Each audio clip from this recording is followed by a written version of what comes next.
পড়ছি সুমিতা বণিক।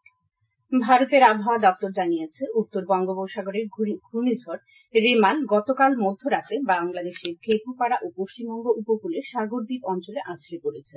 ঘূর্ণিঝড় রেমালের প্রভাবে রাজ্যের সব কয়টি জেলায় ঝড় অতি ভারী বৃষ্টির সতর্কতা জারি করা হয়েছে। এই সময়ে রাজ্যে ঝড়ো হাওয়ার গতিবেগ হতে পারে ঘন্টায় 50 থেকে 60 কিলোমিটার। আবহাওয়া দপ্তর সূত্রে জানা গেছে, আজ আকাশ আংশিকভাবে মেঘাচ্ছন্ন থাকবে। ভোরে তাপমাত্রা ছিল 26.4 ডিগ্রি, সর্বোচ্চ তাপমাত্রা থাকবে 29 ডিগ্রির কাছাকাছি। ভোর 5:30 পর্যন্ত বৃষ্টি হয়েছে 1.2 মিলিমিটার। রাজ্যের বিভিন্ন জেলায় হালকা থেকে ভারী বৃষ্টিপাতের সম্ভাবনা রয়েছে। ঘূর্ণিঝড় রেমাল মোকাবিলার জন্য রাজ্য প্রশাসন সব ধরনের সতর্কতামূলক ব্যবস্থা গ্রহণ করেছে। সচিবালয়ে রেমাল মোকাবিলার প্রশাসনিক স্তরে প্রস্তুতি নেওয়া হয়েছে। রাজ্য উচ্চশিক্ষা অধিকর্তা এক বিজ্ঞপ্তিতে জানিয়েছেন, আজ এবং আগামীকাল রাজ্যের উচ্চশিক্ষা প্রতিষ্ঠানও বন্ধ থাকবে। রাজ্য বিদ্যালয় শিক্ষা দপ্তরের পক্ষ থেকেও এক বিজ্ঞপ্তিতে জানানো হয়েছে, দুদিন রাজ্যের সমস্ত সরকারি বেসরকারি স্কুল বন্ধ থাকবে। এডিসি এলাকায় বিদ্যালয় বন্ধ থাকবে।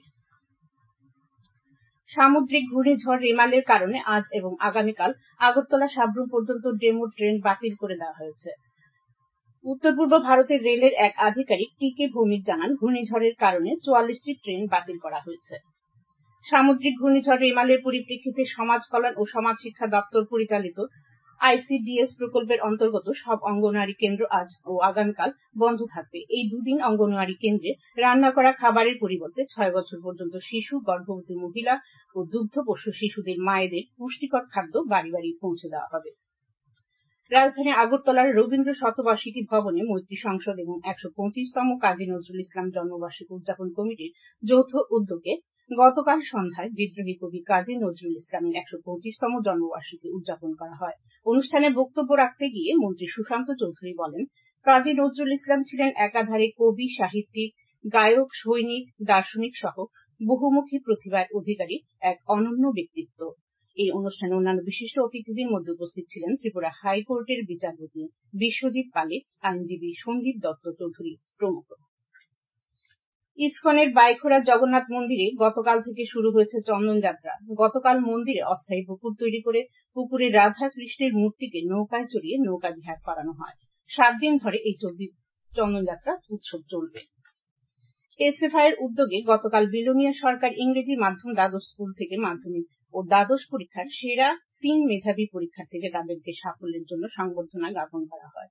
শিব সুন্দর সরকার, অরিত্রিকা মুহুরী ও আয়ুস্মিতা পাল এবং অনন্যা দাস, রিয়া সাহা ও তিলোত্তমা ঘোষকে ফুল ও আমের চারা দিয়ে তাদের সাফল্যের জন্য অভিনন্দন জানান এসএফআই রাজ্য সম্পাদক মন্ডলীর সদস্য সুকান্ত মজুমদার, বিলোনিয়া মহকুমা সম্পাদক প্রসেনজিৎ বৈদ্য ও মহকুমা সভাপতি সৌরভ পাল প্রমুখ।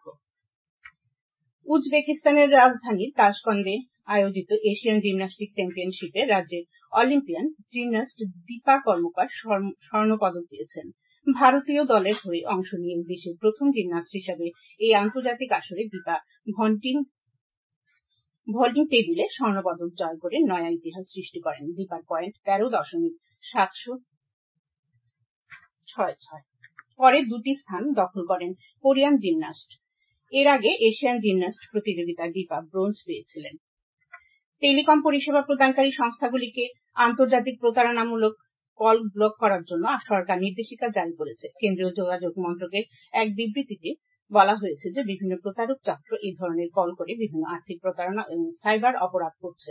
বিবৃতিতে আরো বলা হয়েছে যে টেলিযোগাযোগ দপ্তরের সহায়তায় টেলিকম পরিষেবা প্রদানকারী সংস্থাগুলি এই ধরনের আন্তর্জাতিক প্রতারণামূলক কলগুলিকে চিহ্নিত করে ব্লক করে দেবার একটি পদ্ধতিও তৈরি করেছে।